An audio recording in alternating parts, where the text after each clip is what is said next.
So the 2024 NFL regular season is in the books, and today I wanted to do a 2024 redraft. So we're going to look back on these rookies' first year in the NFL, and we're going to do a redraft. And this one got really interesting when I was creating it, and I'm interested to see who you guys have going in the top 3, the top 5, and the top 10. But looking at this overall draft class, the 2024 draft class may be one of the best ones that we have seen in quite some time. Obviously, in 2021 was a great draft class with guys like Micah Parsons, Jamar Chase, Penei Sewell, absolute studs, but the quarterback class really didn't pan out in that one. I think we got the quarterback class to pan out in this one, as well as the skill position players around it and some defenders as well. So we're gonna hop into this. Drop a thumbs up if you guys do enjoy. Subscribe to the channel if you're not already. A ton of you guys watching the videos are not subscribed. Make sure you're subscribed for NFL content all season long and throughout the offseason. And let's get into it. All right, so we have the number 1 overall pick, the Chicago Bears. And this is where I was just sitting down trying to figure this one out for a decent amount of time. I kept going back and forth. Do they stay with Caleb Williams,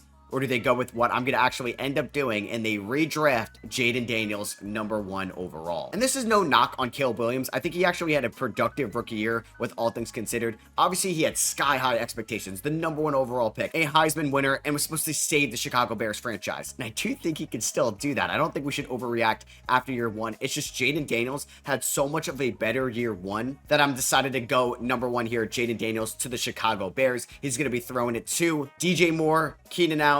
He has DeAndre Swift back there, and we'll see what we do at pick 9. I do think Jaden Daniels benefited with just overall coaching in Washington, being with Cliff Kingsbury as his OC and Dan Quinn as his head coach, because when you look at the skill position players, you'd honestly say Chicago had a better situation than what Jaden Daniels had in Washington, but it's just the playmaking ability of Jaden Daniels. Obviously, it helped a ton with coaching as well, so that's something you would have to consider with him going number 1 overall in a redraft. It's just he's going to win Offensive Rookie of the Year. He is 1 year older than Caleb Williams, but it's just Jaden Daniels winning the most recent Heisman and then also most likely winning Offensive Rookie of the Year, leading the Washington Commanders to a playoff appearance this year with just not the greatest core around him, and he made something out of nothing at times and had a very good rookie season. And I'd love to know who you guys would have number 1 in a redraft. Bears fans, let me know down below. Would you take Caleb? Would you take Jaden? So at number 2, I do have Washington going Caleb Williams. Yeah, with Jaden Daniels going number 1 and is off the board, I think they take the next best QB option, Caleb Williams, who did not have good coaching that I just mentioned there in Chicago with Matt Eberflus, with Shane Walden. Both got fired in his first year. He did have good receiving weapons like Keenan Allen, DJ Moore, Rome Odunze, Cole Kmet. It was solid over there in Chicago, but you could say just finishing the season with a 5-12 record,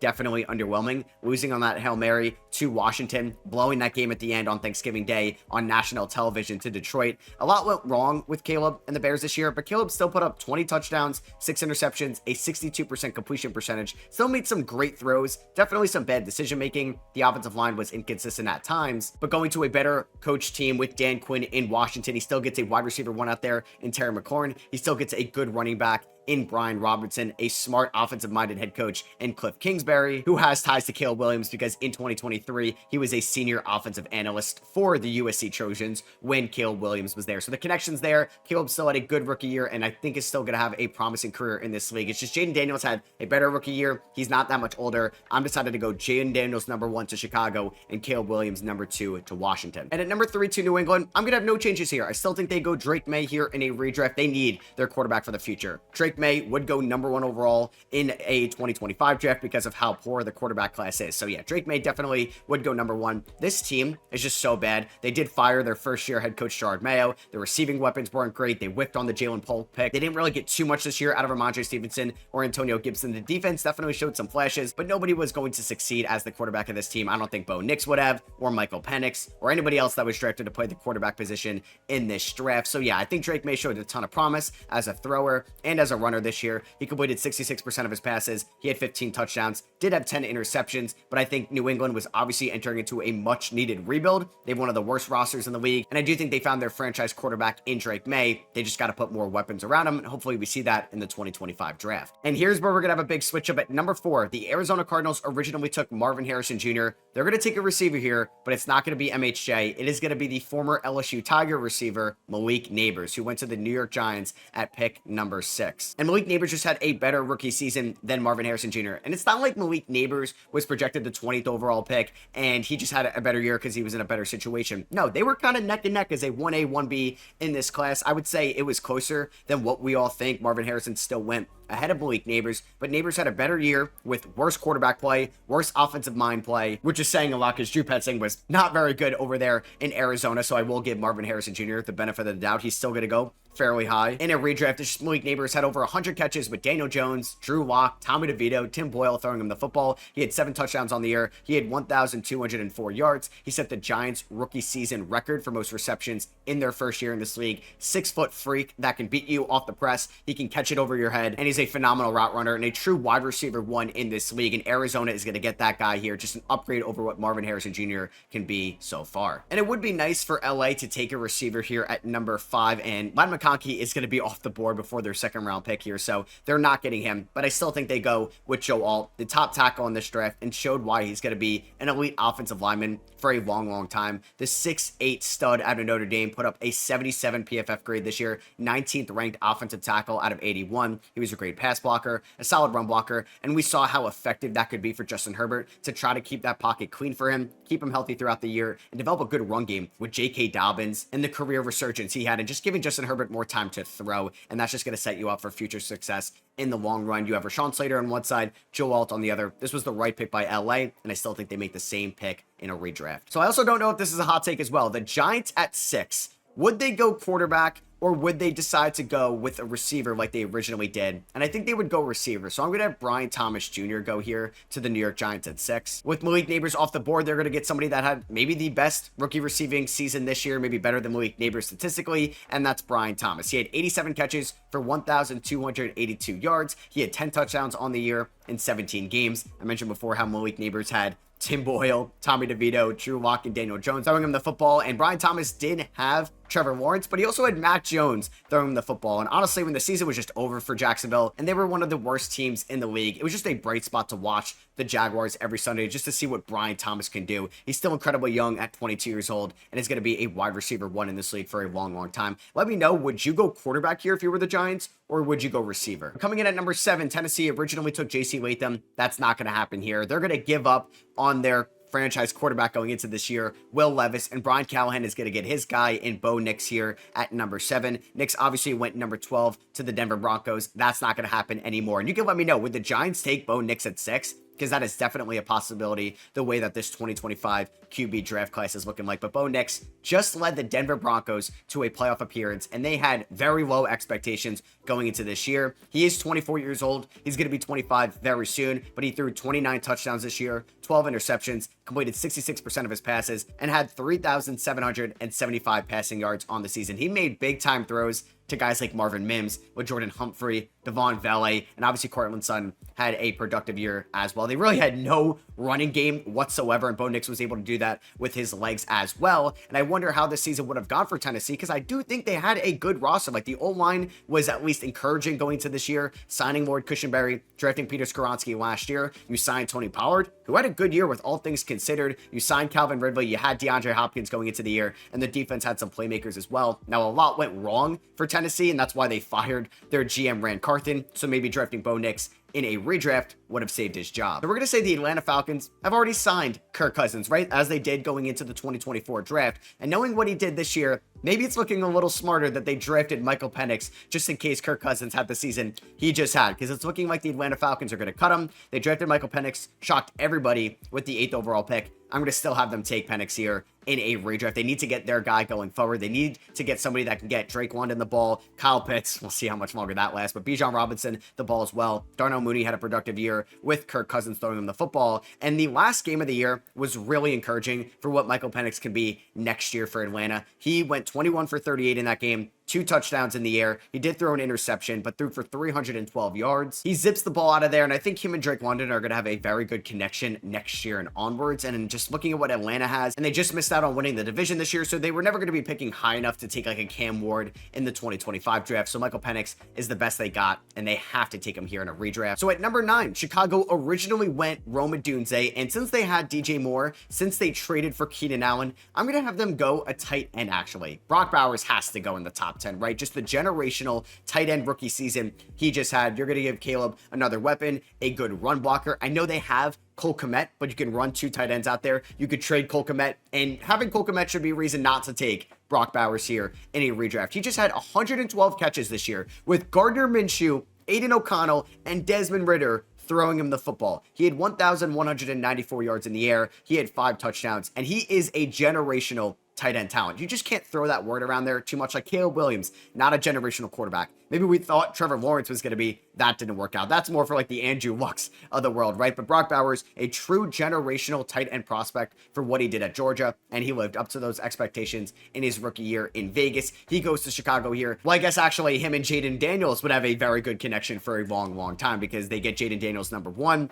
and you get Brock Bowers number 9 in the redraft. And at number 10, Minnesota originally took J.J. McCarthy. I don't think they take J.J. McCarthy in a redraft. Just seeing what Sam Darnold did for them this year, and it's looking like they are going to extend him. Why take a quarterback at here at 10 when you could take a position of need at a corner spot, and you could take Quinyon Mitchell, who originally went 22nd overall to the Philadelphia Eagles. He was the 21st ranked corner this year, according to PFF. He was an elite coverage corner, though, overall, guarding teams number 1s and number 2s out there when CJ Gardner-Johnson maybe wasn't at his best, or Darius Slay this year. Philadelphia took another corner later in this draft that really worked out for them, but Minnesota desperately needs to address their secondary in the offseason. They have a great front 7, just getting guys like Jonathan Grenard and Andrew Van Ginkel have been home run signings for them in the offseason. Dallas Turner, they were able to get later in the draft. They have a good front 7. They obviously had an explosive offense this year. They need to add some secondary help so they get the best corner on the board, in my opinion. And knowing what we know now with the 2024 season, how much of a disaster it was for the Jets, I think they got to take J.J. McCarthy here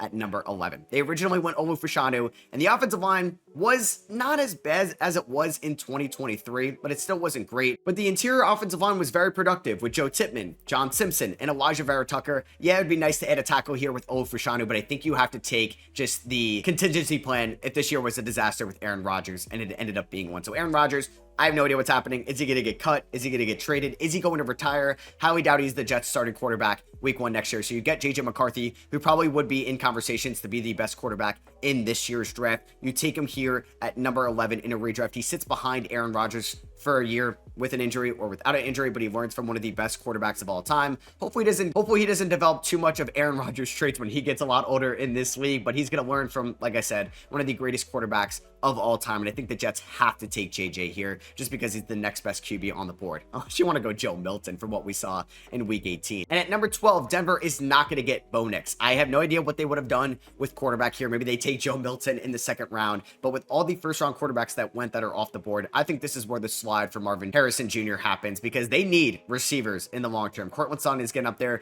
They were potentially going to trade him going into this year's season, and you still get a very good receiver. It's just that Marvin Harrison Jr. had sky high expectations going into this year. Could he break the rookie receiving record? Could he have a better year than what Puka Nacua had last year? And he still had a good year, though. I know it wasn't what those expectations were, but he still had 62 catches, 885 yards, and 8 touchdowns on the year. You look at some of the best receivers in the league, they're not going to have as good of rookie seasons as Marvin Harrison Jr. did. Yes, Jamar Chase and Justin Jefferson, these elite receivers could be outliers as well, but some guys take a little bit of time to become these great receivers in this league. And I think Drew Petzing, the offensive coordinator of the Cardinals, and them just didn't really have the right game plan this year. It was an overall down year for this Cardinals passing attack relative to their expectations. But I think you get whoever's going to be the next quarterback, since it's not going to be Bo Nix in Denver, a wide receiver 1 for the long run. Because I don't know if it would be recency bias to have him go ahead of the next guy that it's going to shoot up from pick 34 to here at 13, and that is Ladd McConkey. There's no quarterback on the board for Vegas to take here, so it was going to be a disaster for this year for them at quarterback anyways. So it's probably Gardner Minshew getting Ladd McConkey the ball, but Ladd had one of the best receiving seasons in the league this year. He's up there with Brian Thomas Jr. and Malik Neighbors. He had 1,149 yards in the air. He had 82 catches for 7 touchdowns. He emerged as the wide receiver 1 on the LA Chargers. Not sure if he would have as good of a year going from Justin Herbert to what we just saw at quarterback for the Vegas Raiders, but I'm sure Tom Brady would be thrilled to have this wide receiver one in their team's future. The New Orleans Saints need just so much here at pick 14. And yeah, they could have taken one of the top defensive guys on the board. Definitely, you can have them go with one of those guys. I would not complain. I'm going to still have them go to Lise Fuaga just because you could say that this tackle class or this offensive line class in the first round maybe was a little disappointing because of all the guys that went here, because Troy Fautanu was hurt, Amarius Mims was inconsistent, same with Olu Fashanu throughout this year's season. And Lise Fuaga, I think, was fine enough where New Orleans would still take him in a redraft. He was about average this year in terms of a PFF grade for an offensive lineman. And it seems like New Orleans was thrilled about what he did this year. Their team is going to look so different next year anyway. So I think you just go with a safe offensive line pick here and you just let the rest figure itself out after this year. Now, this is where my second defensive player going in this class. Originally at 15, Indianapolis took Leatu Latu. They're going to get Jared Verse, who's probably going to beat out Quinion Mitchell and Cooper DeJean for Defensive Rookie of the Year. He had 4.5 sacks. He had 66 tackles, 11 tackles for loss, 18 QB hits, and was a Pro Bowler in his rookie season out of Florida State for the LA Rams. This was a home run pick by LA, and Indianapolis is getting this great linebacker here at number 15 in the redraft. So at 16, I wanted to address offensive line for the Seattle Seahawks because they had one of the worst offensive lines in the NFL this season, and they're going to get J.C. Latham, who originally went 7th overall, so I think this is where the slide is going to be. Latham didn't have a perfect rookie season. It was up, it was down, but this offense was very tough to watch for the Tennessee Titans. Will Levis didn't really do a great job to help out his offensive line and make them look good. And yeah, I'm going to have J.C. Latham go number 16 here to protect Geno Smith over there in Seattle. They originally went Byron Murphy. They could still go Byron Murphy here in a redraft. I would be fine with that, but I think they take the 6'6" beast out of Alabama here in the redraft. And at number 17, Minnesota originally took Dallas Turner. I'm going to have them take Dallas Turner here in a redraft. This season was a success for the Minnesota Vikings defensively, obviously, because they had an elite defensive coordinator in Brian Flores. So I think they're going to give Dallas Turner another shot. Maybe he wasn't perfect in his rookie year, like Jared Verse was a lot better, but Dallas Turner did have 3 sacks on the season. He had 20 total tackles, 3 tackles for loss, and 5 QB hits. He also had an interception on the year. He definitely struggled, it felt like, at times as a pass rusher, but definitely excelled as a run defender. And I think Minnesota would be fine taking him here in a redraft. I do wonder, though, if Brian Flores gets a head coaching job somewhere else, how is this Minnesota Vikings defense going to look like next year with him gone? This one is going to hurt Steeler fans, but at number 18, Cincinnati, they're going to address the offensive line. I know they could definitely address defense for how bad it was this year, but Amarius Mims was up and down this year. They're going to get an upgrade at center or just overall interior offensive line, and they are taking Zach Frazier out of West Virginia. He was the 6th ranked center this year out of 43, according to PFF. He was an elite run blocker for the Steelers to allow Najee Harris and Jalen Warren to succeed at times, and the Steelers offensive line is not good whatsoever. Dan Moore, not great. Broderick Jones, not great. Troy Fautanu hurt. James Daniels hurt. It was pretty much Zach Frazier and rookie Mason McCormick getting it done for the Steelers, and I think Frazier, for what he's done this year, just getting an elite center that we've seen go high in the past, like Creed Humphrey in the 2nd round, or even Tyler Linderbaum in the 1st round. You want to get one of those guys for you for a long, long time, and that's what Cincinnati's going to have. The Rams secondary this year was not that much fun to watch outside of Cameron Kitchens. Akel Weatherspoon struggled. Quinton Lake, Darius Williams, Kobe Durant, all these guys struggled at times, so we're going to address the secondary, and more specifically, the cornerback position. The LA Rams are not getting Jared Verse here since he already went number 15 to the Indianapolis Colts. They are getting Cooper DeJean, who went in the 2nd round, somehow to the Philadelphia Eagles. DeJean went 40th overall and just felt like this year's Brian Branch. Like, why is he going in the 2nd round? He was an elite coverage corner at Iowa last year. He played 16 games for the Eagles this year. He had 51 tackles, 3 tackles for loss, 6 pass deflections, and a forced fumble. Was elite in the run department and was an elite coverage corner for a rookie this season. So you're not getting Jared Verse, but you're probably getting the next best thing in Cooper DeJean. I thought about maybe going receiver here for the Steelers at 20, Ricky Pearsall, or maybe Xavier Legette, but I'm going to have them address corner for somebody that went to their division rival. I'm sorry, Ravens fans. He went 30th overall. I'm going to have Nate Wiggins go to the Steelers at number 20. Joey Porter Jr. seems fine as a cornerback for the Steelers for the long term, but Dante Jackson was inconsistent this year. He was the main piece coming back from that Deontay Johnson trade. Corey Trice, Cortland Sutton, Beanie Bishop. It just really didn't work out for the Steelers secondary. And you watch Mahomes, Lamar, Hurts, Burrow torch the secondary time and time again over the final few weeks of the season. Nate Wiggins has been great for the Ravens as he's been playing more snaps later in the year. He could be a great coverage corner, and the Steelers desperately need that. And at 21, Miami originally took Chop Robinson out of Penn State. I'm going to have them take Chop Robinson out of Penn State here. He was great for the Dolphins in his rookie season. He had 6 sacks. He had 26 total tackles, 14 QB hits on the year, and 8 tackles for loss. And he could be a legitimate pass rusher for this team when they didn't have Jalen Phillips or Bradley Chubb at times. Because when Chubb didn't play at all this year, and Jalen Phillips only appeared in 4 games. They got good pass rush ability out of Chop Robinson, and they desperately need that in the long term because we don't know how these guys are going to look like when they're healthy again. So the Eagles at 22. They can't take Quinion Mitchell. He went 10 to Minnesota. They can't take Cooper DeJean. He went 19 to Los Angeles, but they're going to get a corner, and they definitely need one. Baker Mayfield torched this secondary in the playoffs last year, and their secondary looked abysmal in the second half of the 2023 regular season. They're going to get Drew Phillips here, who was a 3rd round pick by the New York Giants out of Kentucky, and he was a great coverage corner this year. He was mainly a slot corner for the Giants, and that's what he's going to be for the Eagles because they could use one as well. Shout out to the Giants, though. They had a great draft here in 2024. They just need a quarterback. This was a disaster season for the Jacksonville Jaguars. They did the 23rd pick, and they took one of the best value picks in this draft, getting Brian Thomas Jr., a future wide receiver 1, a current wide receiver 1 there at 23. So I don't feel comfortable about Christian Kirk, Gabe Davis being the wide receiving core for this team going into this 2024 season. So I'm going to have them take Rome Odunze, who originally went 9th. He's dropping 14 spots here in the redraft. And I think Rome actually had a fine rookie year. He had 54 catches, 734 yards, and 3 touchdowns, and was mainly the wide receiver 3 at times behind Keenan Allen and DJ Moore. He's going to go to arguably better QB play to Trevor Lawrence in Jacksonville, and Gabe Davis, I'm not really worried about him competing with Odunze. Odunze is better than Gabe Davis, and then it's him and Christian Kirk out there, and they can see what they also have in Parker Washington, and I still think gives the Jacksonville Jaguars some upside at the wide receiver position in the Trevor Lawrence and their new head coach era. All right, so at number 24, Detroit originally took Terrion Arnold, and honestly, I'm going to have them still go Terrion Arnold. I didn't love the pick for what he did this year for the Detroit Lions. I didn't think he had a great rookie season, but I think Detroit likes him a ton, and they would take him here in a redraft. He played out wide. He's kind of just a big part of the secondary. He did get a lot of penalties in his rookie year, but you know what? That happens with rookie cornerbacks time to time. There obviously are some better corners on the board, but Detroit believes he fits the system to the best of his ability, and he's going to get better and better over time with Brian Branch back there, Kirby Joseph, and Carlton Davis. So Lions fans, you can let me know with how this board has gone. Would you still take Terrion Arnold, or would you take a different player? At 25, Green Bay originally took Jordan Morgan. They're not taking him here. They're taking somebody that they took actually in the 2nd round, Edgar and Cooper from Texas A&M. He had 87 total tackles this year, 3.5 sacks, 1 forced fumble, 1 interception, 13 tackles for loss, 7 QB hits, and he was ranked as the 4th overall linebacker according to PFF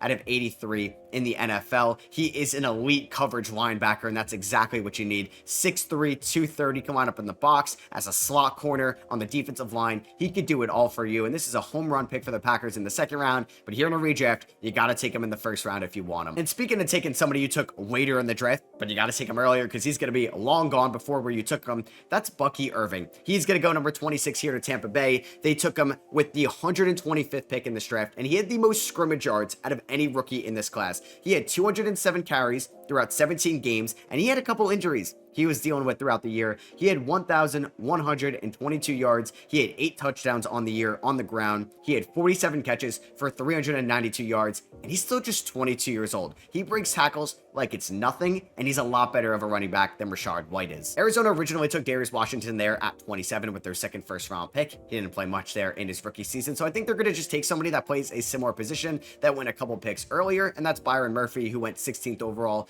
to the Seattle Seahawks. He's somebody that can help out their defensive line and could have a little bit more time to grow. He got off to a good start this year, but kind of dwindled off later in the year, and I think he would be fine in Arizona, and they can give him a little bit more chance to grow. Kansas City took Xavier Worthy there at 28. Now, I'm going to have them take Olu Fashanu, who went all the way at 11 to the New York Jets, and they're getting a tackle that they can develop and can protect Patrick Mahomes for a long, long time. We know they have an elite interior offensive line in Trey Smith, Joe Tooney, and Creed Humphrey, but their offensive tackles are not good. So they get Fashanu, who can maybe eventually replace Jawan Taylor in a few years. And at 29, Dallas is not going to take Tyler Guyton, who they took with their 1st round pick out of Oklahoma. They're going to take a different offensive lineman that went to San Fran, Dominic Pooney. He only allowed 3 sacks this year, 0 QB hits, and he only gave up 7 penalties for the San Francisco 49ers in their interior offensive line. That could be huge for Dallas, whoever their running back is going to be. Either it's Rico Dowdle or somebody else. If Bucky Irving was still on the board, I would have had him gone to Dallas here. They did it again, man. San Francisco had a fantastic draft. If they could stay healthy next year, I think this team could be very good once again. I'm going to have them go defensive back Malik Mustafa here, number 30th overall to the Baltimore Ravens. We had the Steelers at 20 take Nate Wiggins, so we're going to address that secondary with Malik Mustafa, who is a very productive player for the Niners. They're going to let Hufanga probably walk in free agency, and Mustafa is going to be their guy going forward, and he could be in that secondary with Marlon Humphrey and Kyle Hamilton. So they lose out on Dominic Pooney. They lose out on Malik Mustafa here in the redraft. I'm just going to have them still take Ricky Pearsall with the 31st overall pick. Is Deebo Samuel going to be back? It's looking like he may, but it's not the player he used to be in the past. Brandon Ayuk tore his ACL. Is he going to be the same player next year? Juwan Jennings is good, but they need more depth there at the receiver position with all these injuries. And Ricky Pearsall had a good year with everything considered. He ended the year with 31 catches and 400 yards, sometimes as the wide receiver 2, sometimes as the wide receiver 4. He had really encouraging games down the stretch against Detroit and against Arizona, and I think in a few years is going to be the wide receiver 2 or maybe even wide receiver 1 of this team, depending what happens. And lastly, here at 32, Carolina originally took Xavier Legette. I think they'd be fine with Jalen Coker and Adam Thielen and maybe David Moore this year as their receivers, and they could look for one in the 2025 draft or in free agency. I'm going to have them take Braden Fisk, who went in the second round to the LA Rams, because they're going to be heavily involved in Abdul Carter and Mason Graham, and they really need to improve this pass rush. They don't have as much depth over there, so they're going to get Fisk here in the last pick of my 2024 redraft. So that is going to be it for me. Hope you guys did enjoy. Drop a thumbs up if you did. Subscribe if you're not already. Let me know in the comments, do you like my redraft? Would you change anything? Let me know down below, and I'll catch you guys in the next one. Peace.